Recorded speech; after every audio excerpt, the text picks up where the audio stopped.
Tato bi akpa ata yi. My brother, le Easter banya Jimmy Gummy Jaffe, Okay. Libado, democracy, but me. Okay. Kaka, Nyade, and Anyadeva. Go to. No proper me labor, need to be Nya, Senya look over. A poverty, Charlie, no ye checha.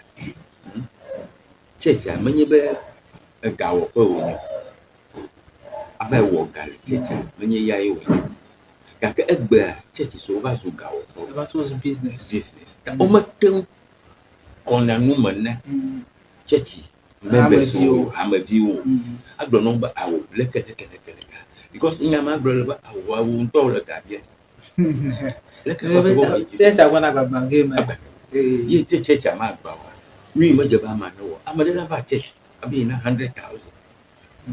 Everyone, me, oh, my dear. You 200,000 an hour. You but pay going already pay but pay and I feel 100,000. The quite that I'm a masu got up. There's no guy position. Avala Muple. Never Sorry, how bring up even a bear. A bird don't tell me by 90. If your church, Abazo and near heritage. I'm all a church, I'm you go serve church, master church, will the bona promote the boy. I may learn quoi, a debate. Lay the school cabanoava, no avazu, and here, assistant pastor. No one in the if you never church, I family stew. No more Katana, in your people. The Vima, it was Susua. Manya mouse was Chu, I may want to go to the Dima, only and we can a mouse. What can from one? Take open. It and the churches. I'm a roller church. No, from no way you are from one man. But we know a church. I'm a camera and last year. If I'm a roller, no way you are from one man. Nobody a bubra, but no, but the view. Kakene church manye church ndo mia ye ozuba nya tepato to le church am meva zu money making venture egbe wo le wo ga wo po wa no ma okata mana no ma we le ni okata tafrachi nye manya be church a manya amaba body over show na church no ye tafi anya mi obola sorry how ye never church no we not 90% church they say that 90% alone 95% onye nyo kakubo no me como no na fiko ina de church me so kafrati nyo no sroto kafrati no matter me kafuna muslim but yes ne nyo no le be na dress as sroto ko ele be na chat ne do wa evale you no po de Jesus yes there buku to here don because mama nyegbo na be nyonu a sika pe wonye is a precious stone in nyonu kakene cho nyonu ni akotare hihenu ede nafiana any disgrace na nyonu kakaya fifia yimete mi abule apo amade la sime ikoba mama so ton ye ba ta fi kaka gom fi kaka le jeje neglea oba polo chi kofa o ya ni polo avodi mawike womi blono no mi kama mi anodi bubu de gafa fi gafa ese ye buba bubu ada kama fo nya ba nu kata wo mi le gbemela anya sigere ne mo kwa medola e wona nyubla nyina ye ma biara de kiye ko ka me ha so to yo do awi ya do go le so ngo la kama ye mutu akoya akama nya ka do nenye nye de ka ne bia do ti be tema nya so nya hairdresser adidi manya gbebe nya material de dogo yo ne be shaking material adidi pa me every Monday ayina ke aba black aba planu aba ko stock It was a shock. And he shot near Monday. When is the way guy in a day, maybe cowboy? About the mere material, no cover material, about shaky material. I cover pay because material do you not mad, ye my this underwear black, I would do not yamel. And I would do not better come underwear black, no do not belly. Panta de you. Can never amateur one egg bonner, then no one in a palm I gonna. I know I'm a blue woman, which is very, very bad. Yama granny, women yellow than I go back. I can never bring up in a teller, and put that a drop. A drop from a leuter, a provide by a winter. No, a banyak money, nay, in a little over a woman with drew what do it. No dress in your back on the fun. No one do what you talk more about a woman. Ne, who got thrown to the party. Never I did that. You know what is someone on an Buffalo. But blended, but you may hear that. You may hear no. That's right, you are rubber reaping. Look at Cossi. Look at no more. He call it Agrabama every day. No, me and I would on a door. You have exposed yourself. But baby would go to want you. It and they say the drama they have. And Batan brother. Yeah, reaping my whole grown as he get there. Yam a piano buddy. Go. Now, nothing. I want to grab my reaper. Majesty, you value, value, kinapo, ya a different. Kakene mi ga plan made Jesse, you mi ga plan mi don't know me what I mean. Having a brother mama, look at Tiga in a level. Who are from Mobile pool. Look at Tiga in a level.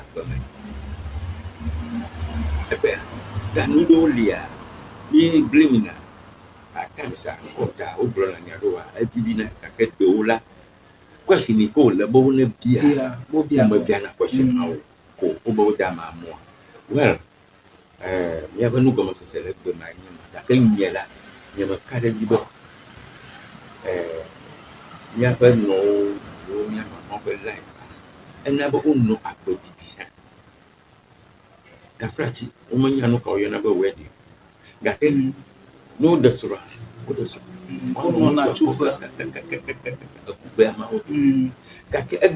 We won a wedding 3 months ago. Now, wedding, many phone possible. I think I tell me from a boat. Yes, I'm going to send a photo. Slaughter daddy, you can get engagement. And the straw, about the straw. You can get engagement. Now, today. If you talk, if you know, where you go, if you had the going and Yaman or Yemi Dunk, Yemi back the normal, who saw for a tap at 2 with Adam Yanda. Traditionally, Mother Dogo, Kple, so far, though, you perfectly adore, get her on a bomber engagement as a Kenya traditional marriage. Women, yes, rounded. That is evil. That's wrong. That in your wedding. Here, you can get a no wrong. That a matita solidation, the queen alone, much of solidation, the egg blaffia. Number of wedding or if you bear Omania, but that's wrong. Alomania, hammer view. Wedding, eh? Me when a wedding. Where they are charming Early. Okay. Let go, Lee, anybody.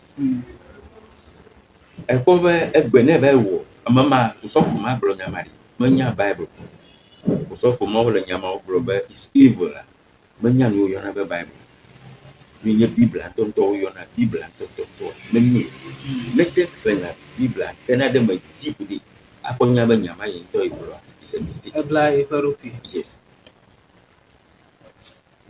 Never the union, the family of the community. Nay, the church by wedding, Mauma. ne be me da la kpa bia church so vovovovo na yi de church vovovovo na bia se na but the traditional marriage ka kple wedding e ka ye kwasiwo e ka ye ma wo da si de ji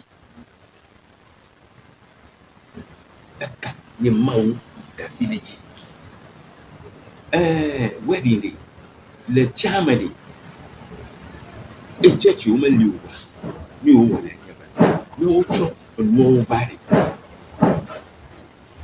o na no de set you ba so hell youthful o gana ba youthful yo na le nya ba so hell okay o de na o ba na The soliama. no ye ma ya solimeli Okay.